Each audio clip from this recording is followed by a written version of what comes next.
Doctor, ఈ మధ్య పారామీటానికి most కామన్గా చిన్నపిల్లలు ఐసీయూ కేసెస్ ఏం వస్తుంది? చిన్నపిల్లలు అంటే ఎస్పెషల్గా నియోనేట్ గురించి మాట్లాడితే బ్రీతింగ్ డిఫికల్టీ అండ్ ఫీవర్ అలాంటిగా అడ్మిట్ అవుతున్నాయి. సో బ్రీతింగ్ డిఫికల్టీ అనేటువంటిది బేబీ టర్మ్ నెల నిండాక పుట్టిందా నిండక ముందు పుట్టిందా అనేది కూడా చాలా డిపెండ్ అవుతుంది.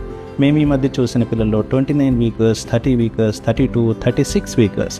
సో ఆ జెస్టేషన్ ఏజ్ బట్టి ఆ యొక్క అండర్లయింగ్ ఆ బ్రీతింగ్ డిఫికల్టీకి ఏదని మనకు అంచనాకు వస్తామన్నమాట.